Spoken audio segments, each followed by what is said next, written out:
오늘은 믿음이 이긴다 9번째 시간, 하나님과 친밀하라, 이런 제목으로 여러분들과 함께 말씀 나누겠습니다.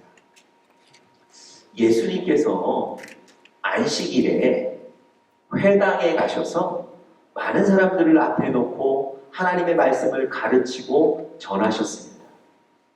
그런데 그 중에 병자가 한 사람 와 있었어요. 평생 그 병을 고치지 못하고 그 병 때문에 고생하는 사람이었습니다. 그런데 그 자리에 또 누구도 있었냐면요, 바리새인과 서기관들도 함께 그 자리에 있었습니다. 이 바리새인들은요, 예수님을 고소하려고 그 고소할 거리를 찾는 사람들이었어요. 그래서 이 사람들은 예수님이 가는 곳이면 어디든지 쫓아갔던 겁니다. 그래서 그날 아침 회당장에 같이 있었던 거예요. 여러분, 이 바리새인들에게요, 그날 아침 회당의 현장은 너무도 유리한 기회였습니다. 왜 그럴까요? 예수님이 그 평생 병으로 고생하시는 그 병자 불쌍히 여기지 않겠습니까? 그리고 예수님이 그 병자를 아마 고쳐주실 거예요. 그러면 이 바리새인들 입장에서는 내가 저 예수를 고소해야 되는데 고소할 거리를 찾게 되는 거예요. 예수님이 만약 저 병자를 고쳐주시면 안식일 날 규례를 범하는 것이 되기 때문에 저 예수를 고소하면 되겠다, 이렇게 생각하는 것. 그래서 그 현장이 매우 유리한 현장이 되는 거예요. 여러분, 한번 생각해 보십시오. 예수님을 증오하고 미워하고 고소하려고 하는 이 바리새인들이 예수님이 큰 능력으로 이적을 일으키기를 간절히 바라고 있는 거예요. 여러분, 예수님이 이적을 일으키셔서 그 병자를 고치시는 건 무엇을 의미합니까? 예수님이 하나님의 아들이라는 것을 의미하는 거예요. 그런데 이 바리새인들과 사두개인들은 예수님이 하나님의 아들이라는 사실을 인정하지 않고 부정하는 사람들이거든요. 그렇게 예수님을 하나님의 아들로 인정하지 않고 부정하는 사람들이 뭘 기다린다고요? 예수님이 하나님의 아들로서 기적을 일으키기를 너무나 간절히 기대하고 있는 거예요. 여러분, 이게 모순이지 않습니까? 예수님을 믿지 않는 사람들이, 예수님을 증오하는 사람들이 예수님이 기적을 일으키기를 너무 간절히 고대하고 있는 거예요. 예수님이 무슨 말씀을 하시는지를 귀 기울여 듣는 거예요. 여러분, 이게 바로 모순입니다. 아이러니한 일이죠. 그런데 이런 모순된 모습이 우리에게도 있지 않은가, 오늘 한번 생각해 보실 필요가 있습니다.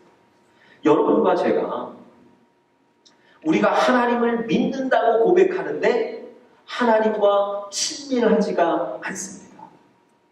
하나님이 우리 인생의 주인 되신다고 고백하는데도 하나님께 우리의 어려운 사정을 얘기하지도 않아요.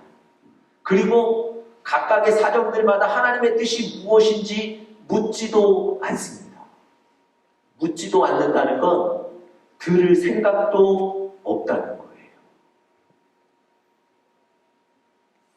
여러분, 바리새인, 예수님을 증오하고 미워하는 그 바리새인이 예수님이 기적을 일으키시기를 간절히 고대하는 것과 예수님을 믿는 우리가 예수님과 친밀함 없이 지내는 것 다르지 않다는 거예요. 여러분, 우리에게 이런 신앙적인 모순이 있을 수 있습니다. 여러분, 오늘 우리 같이 말씀 나누시면서 하나님과 친밀하게 지내는 것이 얼마나 중요한지, 또 우리에게 있는 이 모순의 문제들을 해결하실 수 있는 귀한 시간 되시기를 간절히 바랍니다. 신약 성경에 열처녀 비유가 나오는데요, 열처녀가 예수님을 만나기 위해서 각각 밤이기 때문에 어둠을 밝히려고 등불을 들고 예수님을 기다리고 있습니다. 그런데 시간이 지나니까 그 등에 있는 등의 기름이 점점 떨어지는 거예요. 5명의 처녀들은 등만 가지고 나왔지 여분의 기름은 준비하지 않았어요. 그래서 그 여분의 기름을 준비하기 위해서 그 기름을 사기 위해서 간 사이에 예수님이 오셨다는 것 아닙니까? 그래서 그 5명의 처녀는 예수님을 만나지 못했다고 성경의 비유로 얘기하시는 거예요. 여러분과 제가 그럴 수 있어요. 우리가 등을 가지고 예수님 앞에 나갈 수 있어요. 등은 무엇입니까? 예수님 앞에 우리의 열정, 예수님을 향한 우리의 헌신, 우리의 모습일 수 있어요. 그런데 이것이 계속되기 위해서는 여분의 기름이 필요한 거예요. 그 여분의 기름이 뭐겠습니까? 바로 하나님과 친밀함이에요. 하나님과 친밀함이 없으면 지금 우리에게 예수님을 향한 헌신이 있다 해도, 예수님을 향한 열정이 있다 해도 식어질 수밖에 없는 거예요. 그래서 여러분과 제가 등불만 가져나가면 되는 게 아니라 하나님과 친밀함이라는 이 기름을 가지고 나가셔야 된다는 겁니다. 여러분과 제가 예수 믿는다, 이것에 하나님과 예수님과의 친밀함이 얼마나 중요한지 모릅니다. 오늘 본문도요, 우리가 오늘 읽은 본문 여러분들 너무 잘 아시는 본문이지만 이 본문에서도 하나님과의 친밀함이 얼마나 중요한지를 우리에게 잘 설명해 주고 있습니다. 제가 이 본문을 가지고 한번 말씀 전한 적이 있는데요, 오늘은 좀 다른 관점에서 이 본문을 가지고 설교하려고 합니다. 여러분, 오늘 본문에 보시면 엘리야라는 선지자가 나오는데요, 이 엘리야라는 선지자는 우상을 섬기던 850명의 선지자들과의 대결을 먼저 제안한 사람입니다. 그리고 그 대결에서 승리한 사람이기도 하고요. 뿐만 아니라 육신의 죽음을 보지 않고 하늘로 올려간 사람, 그 사람이 바로 이 엘리야 선지자입니다. 여러분, 대단한 사람이에요.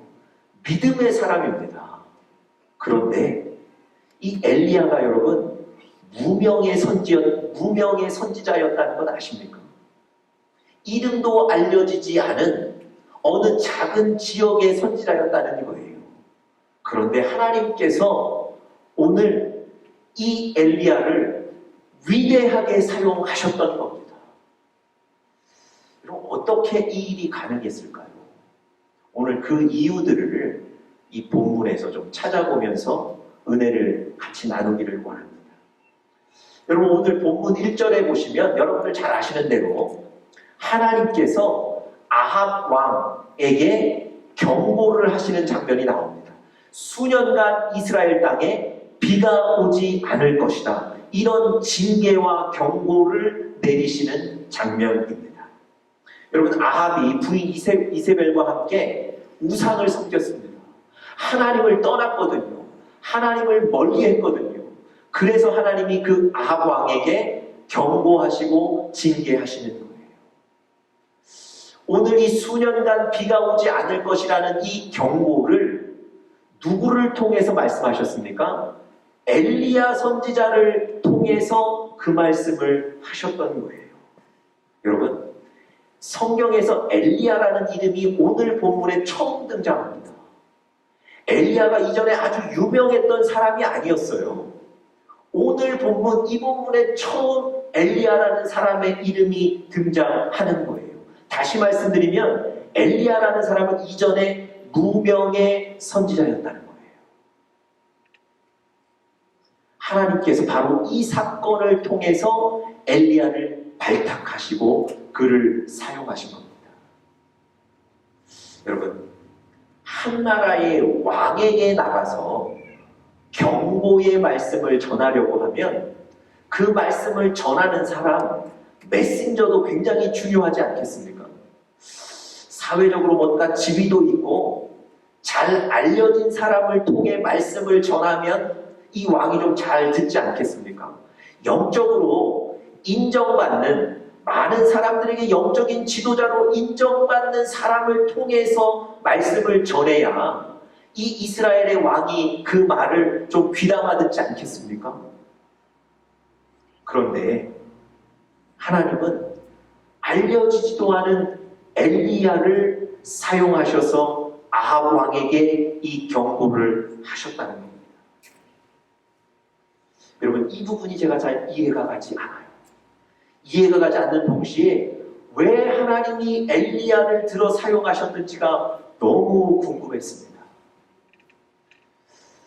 여러분, 오늘 본문 1절에 보시면 이 엘리야의 사회적인 경제적인 상황에 대해서 잘 설명해 놓고 있습니다. 길르앗에 우거하는 자 중에 디셉 사람 엘리야가 이렇게 설명하거든요. 여러분, 이 엘리야는 바로 디셉 출신의 사람이었던 거예요. 오늘날로 말씀드리면 디셉에서 태어났던 거예요. 고향이 디셉입니다. 그런데 지금 어디에 살고 있습니까? 이주해서 길르앗이라는 곳에 살고 있다는 거예요. 디셉의 고향인 사람이 길르앗에 이주하여 살고 있는 이주민입니다. 그런데 길르앗에 우거한다는 표현이 있죠. 저 우거한다는 표현의 히브리어 원어의 뜻을 보면요, 저 단어가 아주 경제적으로 어렵고 사회적으로 지위 없고 낮은 이주민들을 향해 쓰는 단어입니다. 그러니까 결론적으로 지금 엘리야의 상황은 이런 거예요. 고향을 떠나 낯선 곳에 정착했는데 그곳에서 사회적인 아무런 지위도 없었고 경제적으로도 너무 어렵게 살고 있었다는 얘기입니다. 여러분, 그렇다면 더더욱 하나님이 저 엘리야를 사용하신 이유가, 발탁하신 이유가 이해가 되지 않습니다. 왜 하나님이 이 중요한 일에 엘리야, 이름도 알려지지 않은 엘리야를 부르고 사용하셨을까요? 그 이유가 오늘 우리가 읽은 바로 2절에 나와 있습니다. 2절 한번 보시죠. 자, 2절 말씀 제가 한번 읽어보겠습니다. 여호와의 말씀이 엘리야에게 임하여 이르시되, 하나님의 말씀이 엘리야에게 늘 전해졌다는 거예요. 엘리야는 전해지는 하나님의 말씀을 늘 듣는 사람이었다는 겁니다. 여러분, 엘리야는요, 하나님과 친밀한 사람이었습니다. 엘리야는 하나님이 자기가 무엇을 해야 하는지, 무슨 말을 해야 하는지, 어디로 가야 하는지, 내가 무엇 하기를 원하시는지에 대한 하나님의 음성을 날마다 들었던 사람이라는 겁니다. 여러분, 이 친밀함, 하나님과의 엘리야와 하나님과의 친밀함 때문에 하나님은 이 엘리야를 들어 사용하셨던 겁니다. 그가 비록 저 작은 동네에 어렵게 살고 있는 이름도 알려지지 않은 사람이지만 하나님과 친밀한 사람이었기 때문에, 하나님의 음성을 듣고 하나님께 물을 수 있는 사람이었기 때문에 하나님은 그 엘리야를 이 중요한 일에 사용하셨던 겁니다. 여러분, 이 친밀함, 이 하나님과의 교제가 힘이었던 거예요.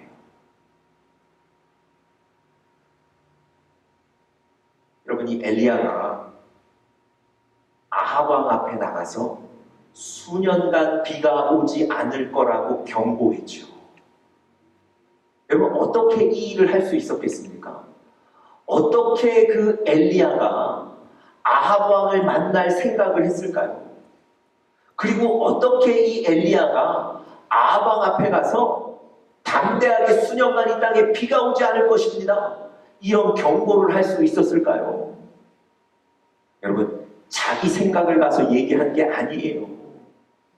하나님이 그에게 말씀하셨고 엘리야는 그 하나님의 말씀을 들었기 때문에 그 엘리야가 아방 앞에 나가서 이런 얘기를 할 수 있었던 겁니다. 여러분, 중요한 건 하나님과의 친밀함이에요. 여러분과 저에게도 하나님과의 친밀한 교제가 힘이고 능력인 줄 믿습니다.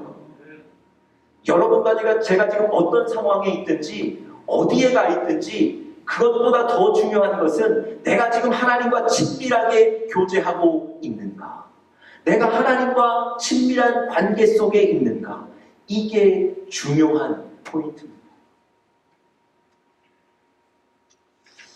여러분, 우리가 하나님과 친밀한 관계 속에 있다면 우리도 하나님께 물을 수 있어요. 우리의 어려운 상황들을 숨김없이 하나님께 아뢰 수 있습니다. 또 우리의 억울한 상황들도 하나님께 아뢰실 수 있어요. 조금은 창피하지만 우리의 그 연약한 부분도 하나님 앞에 얘기하실 수 있습니다. 우리가 지금 무엇을 해야 되는지, 어떤 결정을 내려야 되는지도 하나님께 물으실 수 있어야 합니다. 그리고 하나님은 귀 기울이시고 우리의 얘기를 들으실 것이고요.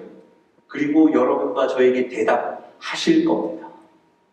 여러분, 이렇게 우리도 하나님께 묻고 하나님의 대답을 듣는 것, 이게 바로 하나님과의 친밀함입니다. 여러분과 제가 하나님의 자녀 아닙니까? 하나님의 자녀라면 이런 친밀함을 가져야 될 줄 믿습니다.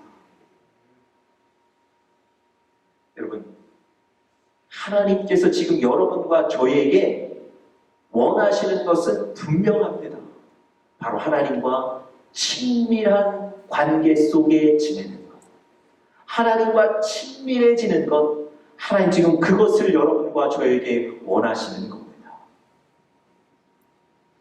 여러분, 느헤미야가요, 예루살렘의 무너진 성벽을 재건하고 있었는데요, 이 느헤미야를 방해하는 사람들이 너무 많았습니다. 왜냐하면 예루살렘 성벽이 재건되면 그곳에서 자기들이 누리던 그 기득권을 잃어버릴 것 같거든요. 그래서 느헤미야가 예루살렘 성벽을 재건할 때 방해하고 위협하는 사람들이 많았어요.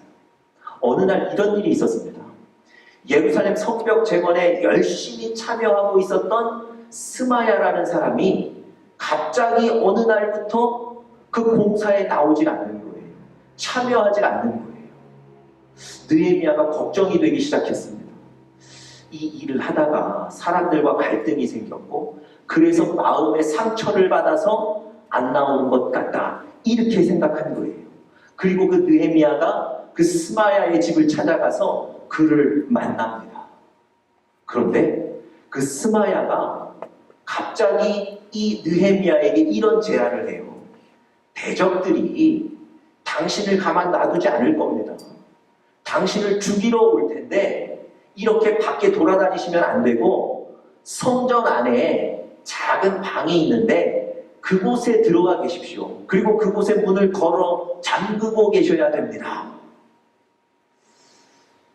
여러분, 아니, 이 느헤미야는 스마야가 걱정돼서 말하자면 신방을 갔는데 이 스마야가 자신 걱정을 해주는 거예요. 얼마나 고마웠겠습니까? 그리고 한편으로는 얼마나 다행이었겠습니까? 그런데 여러분, 이 느헤미야가 이 스마야의 제안을 거절해요. 여러분, 그 사람 좀 격려해 주려면 그 제안 받아야 되지 않겠습니까? 그런데 그 제안을 거절해요. 나중에 알고 보니까 이 스마야가 느헤미야 걱정돼서 그런 얘기를 해준 게 아니고요. 이 느헤미야를 죽이려고 하는 대적들에게 뇌물을 받은 거예요. 그래서 그들의 계획대로 이 느헤미야를 작은 방에 넣으려고 일부러 그렇게 한 거였던 겁니다. 만약에 이 느헤미야가 그 제안을 덥석 받았다면 어떻게 됐겠습니까? 그 대적들에게 붙들려 갔거나 그날 밤 죽는 거예요. 여러분, 지혜로운 선택을 했기 때문에 느헤미야는 살 수 있었고 성벽 재건을 끝까지 마칠 수 있었던 거예요. 여러분, 이 느헤미야가 어떻게 그런 결정을 내릴 수 있었을까요? 아니, 자기를 위한 걱정이고 또 이 사람 배려해 주려면, 이 사람 세워주려면 그 제안을 받아야 되는데 왜 그 제안을 거절했을까요? 어떻게 그렇게 할 수 있었을까요? 여러분, 느헤미야 6장 12절에 보면 이렇게 기록해요. 깨달은즉 그는 하나님께서 보내신 바가 아니라. 그 제안을 받았는데 이 느헤미야가 깨달은즉 그는 하나님이 보내신 바가 아니라. 여러분, 느헤미야는 알았던 거예요. 이 스마야가 자기 걱정하는 게 아니라는 걸. 그래서 그 제안 받지 말아야 될 것을 알았던 거예요. 어떻게 할 수 있었을까요? 여러분, 이 느헤미야에게 그 사람 마음을 볼 수 있는 어떤 특별한 능력이 있었습니까? 그래서 그 사람 얘기만 듣고도 거짓말인 줄 알았나요? 그렇지 않아요. 여러분, 이 느헤미야는요, 날마다 하나님과 교제했던 사람입니다. 어려움만 있으면 하나님께 물었던 사람이에요. 앞에 어떤 결정할 사항이 있으면 하나님께 물었던 사람, 그리고 하나님께 대답을 들었던 사람, 그 사람이 바로 느헤미야예요. 여러분, 오늘 느헤미야에게 특별한 능력이 있어서가 아니라 하나님이 그에게 말씀해 주셨기 때문에 그것이 함정인 줄 알고 거절했던 겁니다. 여러분, 하나님과 친밀함이라는 게 사람의 생명을 살리는 이렇게 중요한 겁니다. 여러분과 제 인생에 이런 함정들 많지 않습니까? 누가 좋은 제안을 해서 좋아 따라갔는데 어떻게 되는 거예요? 빠지는 함정이 있는 거예요. 여러분, 이런 인생 속에 여러분 하나님과의 친밀함이 여러분과 저를 붙잡는 거예요. 하나님과 친밀함을 가지시는 여러분들 되시기를 간절히 축복합니다. 여러분, 이 엘리야가 얼마나 하나님과 친밀했는지는 3절에서도 잘 볼 수 있습니다. 그럼 3절 첫 구절 한번 보시겠어요? 이렇게 되어 있죠. 너는 여기서 떠나 동쪽으로 가서 요단 앞 그리시네가에 숨어라. 하나님이 이 엘리야를 살려주시기 위해서 그리시네가로 가라 이렇게 말씀하시거든요. 그런데 3절 초반부에 보면 어디를 떠나라고 하십니까? 여기서 떠나라는 거예요. 저는 늘 이 본문을 읽을 때마다 당연히 여기라는 곳은 그의 집이었을 것이다 생각했어요. 왜냐하면 아합 왕에게 그 경고의 발언을 한 뒤에 그가 그곳에 머물 리가 없지 않습니까? 그래서 집으로 돌아왔는데 하나님이 그리시네가로 가라 그러셔서 갔을 것이다. 늘 그렇게만 생각했어요. 근데 여러분, 제가 여러 가지 주석을 찾아보니까 이 여기가 그의 집이 아니고 아합 왕의 궁전이 있는 사마리아 땅이었던 거예요.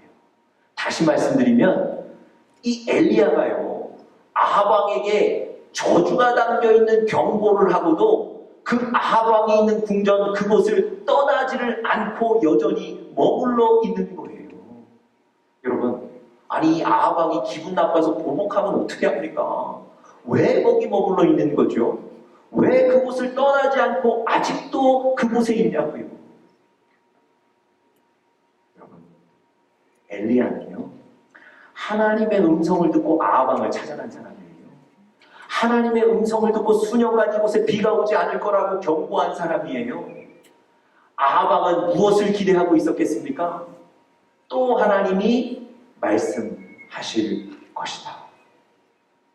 여러분, 아합은요, 자기가 위험에 처해 있던지 혹은 자기가 편안한 곳에 있던지 조건과 환경에 관계없이 하나님께 묻고 하나님의 음성을 듣던, 하나님과 늘 친밀한 관계 속에 있었던 사람이었습니다. 그래서 하나님이 또 말씀하실 것이기 때문에 그곳에 기다렸던 거예요. 그리고 하나님은 그리시네가로 숨으라고 말씀하셨고 그 말씀을 듣고 그제서야 그리시네가에 가게 된 거예요. 여러분, 엘리야 그냥 엘리야 선지자가 된 게 아닙니다. 그냥 믿음의 사람이 된 게 아니에요. 하나님과의 친밀함, 그것을 하나님이 크게 여기시고 사용하신 줄 믿습니다. 여러분, 계속 말씀드리지만 여러분과 제가 해야 될 일, 지금 우리가 해야 될 일은 명확합니다. 하나님과 친밀해지는 것. 여러분, 열왕기상 오늘 17장 21절, 22절도 제가 본문으로 선택하고 함께 읽었는데요. 이 열왕기상 17장 후반부에 보면 이 엘리야와 과부 사이에 이런 얘기가 나옵니다. 하나님께서 이 엘리야를 사르밧에 보내셨거든요. 그래서 그 사르밧으로 가면 한 과부가 너를 먹일 것이다. 이렇게 얘기하셔서 그 말씀에 순종해서 정말 사르밧으로 갔더니 그곳에 한 과부를 통해서 먹게 되는 거예요. 그리고 그 과부의 집에 방 한 칸을 내두어서 이 엘리야 선지자가 살게 되는 겁니다. 이렇게 이 엘리야 선지자가 그 과부의 큰 도움을 받고 지금 생존하고 있는데요. 그 집에 어떤 일이 생기냐면 하나밖에 없는 아들이 갑자기 죽게 돼요. 여러분 생각해 보세요. 이 과부인 이 여인에게 하나밖에 없는 아들은 인생의 목적이고 인생의 소망 아니겠습니까? 그런데 갑자기 그 아들이 죽는 거예요. 그러니까 이 여인이 엘리야에게 와서 이렇게 얘기합니다. 당신이 우리 집에 있는 이때에, 당신이 이곳에 있는 이때에 우리 아들이 죽었습니다.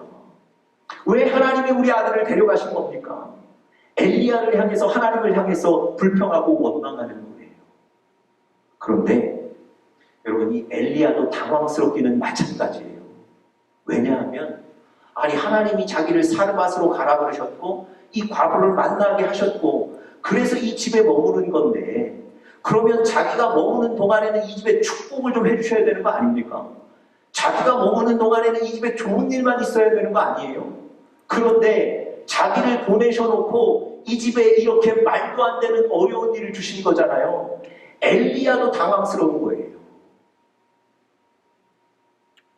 근데 여러분, 오늘 본문에 보니까 엘리야가 그 얘기를 듣고 이 당황스러운 순간에 가장 먼저 한 일이 무엇입니까? 자, 21절 한번 보세요. 그 아이 위에 몸을 3번 펴서 엎드리고 여호와께 부르짖어 이르되 내 하나님 여호와여, 원하건대 이 아이의 혼으로 그의 몸에 돌아오게 하옵소서 하니. 여러분, 이 엘리야도 당황스러웠지만 그 아이를 안고 자기 방으로 가서 바로 기도하기 시작하는 거예요. 여러분, 기도한다는 건 어떤 의미입니까? 하나님께 자기의 지금 어려운 심정을 얘기하는 거예요. 지금 자기의 당황스러운 이 상황을 하나님께 얘기하는 거예요. 그리고 뭐라 그랬습니까? 이 아이를 살려달라고 하나님께 부탁하는 거예요. 여러분, 엘리야가 그 당황스럽고 힘든 상황에서 하나님께 자기 사정을 아뢰고 부탁하는 거예요. 여러분, 단순히 기도했다고만 생각하지 마시고요. 이 엘리야가 하나님과 얼마나 친밀한 사람인지를 한번 생각해 보십시오. 그 죽은 아이를 안고 바로 자기 방으로 가서 하나님께 얘기하는 거예요. 그랬더니 22절 하나님이 어떻게 반응하셨는지를 보십시오. 22절 제가 한번 읽어보겠습니다. 여호와께서 엘리야의 소리를 들으심으로 그 아이의 혼이 몸으로 돌아오고 살아난지라. 여러분, 하나님께서 응답하셨는데요. 응답의 과정을 조금 더 구체적으로 설명하고 있습니다. 여호와께서 누구의 소리를 들으셨다고요? 엘리야의 소리를 들으셨다. 여러분 보십시오. 얼마나 하나님 친밀한 분이십니까? 엘리야가 기도하고 간구했더니 하나님이 귀 기울이셔서 그의 소리를 들으시고 그의 기도에 응답해 주셨다는 거예요. 여러분, 엘리야가 바로 이런 사람입니다. 어려운 순간에, 당황스러운 순간에 하나님께 그의 사정을 아뢰고 부탁하고, 그리고 하나님은 그의 소리를 들으셔서 응답하시는, 여러분, 이런 친밀한 사람이 엘리야였던 거예요. 여러분, 무명의 아무것도 가진 것 없는 사람이었지만 하나님은 그를 이 친밀함 때문에 들어 사용하셨던 겁니다. 여러분과 제가 이런 사람이 되어야 될 줄 믿습니다. 여러분, 우리가 하나님을 믿는다면, 우리가 하나님의 자녀 됐다고 고백한다면 여러분, 하나님께 여러분의 사정을 다 아뢰실 수 있어야 되고요. 하나님께 여러분의 사정, 여러분의 어려움들을 다 숨김없이 고백하시고 어떻게 해야 될지 물으실 수 있어야 돼요. 그렇게 하시기 위해서는 하나님과 친밀하셔야 되는데 하나님과 교제하셔야 됩니다. 말씀을 읽음으로 교제하셔야 되고요. 기도하심으로 하나님과 교제하셔야 돼요. 그게 바로 친밀함입니다. 마지막으로 요 얘기 하나만 좀 해드리고 오늘 설교를 마치죠. 여러분, 바리새인들과 요한의 제자들은 금식을 하고 있었거든요. 그런데 주변에 있었던 예수님과 예수님의 제자는 금식을 안 하고 죄인의 집에 가서 막 잔치를 벌이셔서 식사를 하고 계신 거예요. 여러분, 이 바리새인들이 가만히 있었겠습니까? 아니, 나는 이 금식함으로 지금 거룩하게 지내는데, 아니, 예수와 예수의 제자 당신들은 금식도 하지 않고 오히려 죄인들과 먹고 마시는 그런 일을 하고 있으니까 비난하는 거예요. 그랬더니 예수님이 그들에게 뭐라고 얘기하셨냐면, 결혼식에 참석했을 때는 신랑 신부를 축하하고 같이 잔치하는 것이다, 이렇게 얘기하세요. 무슨 얘기입니까? 예수님은요, 여러분과 저에게도 지금 이때에 무엇을 해야 할지를 굉장히 중요하게 여기시는 거예요. 지금 이때 내가 잔치집에 결혼식장에 왔는데 내가 시무룩하게 금식하는 것이 옳지 않다는 거예요. 결혼식장에 왔을 때는 축하하며 같이 먹어주는 게 도리라는 거예요. 여러분, 예수님은 이때에 무엇을 해야 될 때인가를 중요하게 여기시는 거예요. 여러분, 여러분과 제가 지금 이때 무엇을 해야 되겠습니까? 이 바리새인들 같이 형식적인 금식할 때가 아니고요. 우리는 하나님과 친밀하게 지내야 되는, 하나님과 친밀한 관계를 맺어야 되는 때라는 겁니다. 여러분, 예수님이 이 바리새인들에게 한 가지 말씀을 더 하셨어요. 새 술은 새 부대에 담아야 된다. 그 유명한 얘기를 이때 하신 거예요. 여러분, 새 술을 헌 부대에 담으면 어떻게 된다고요? 그 헌 부대가 찢어져서 그 새 술도 다 쏟아지고 그 부대도 잃어버리게 된다는 거예요. 여러분, 중학교를 졸업하고 고등학교에 간 학생이 중학교 교복에 정이 들었다고 해서 고등학교에 그 중학교 교복을 입고 갈 수는 없는 거죠. 어쨌든 신분과 모든 것이 변했기 때문에 새 교복을 입고 가야 되는 것 아니겠습니까? 마찬가지예요. 여러분과 제가 그리스도의 자녀됐다면 새로운 신분과 새로운 소속을 가지고 살기를 원하니 살게 되었다면 여러분과 저도 새 부대를 준비해야 돼요. 하나님께서 새 술이라는 새로운 삶을 주셨는데 이제는 여러분과 제가 친밀함이라는 새 부대에 그 하나님의 사랑을 담으시며 살아가야 될 줄 믿습니다. 우리 사랑하는 영적인 가족들, 하나님과 친밀함을 가지시고 또 유지하시며 살아가시는 우리 사랑하는 영적인 가족들 되시기를 간절히 축복합니다. 지금 우리 같이 한번 기도하겠습니다.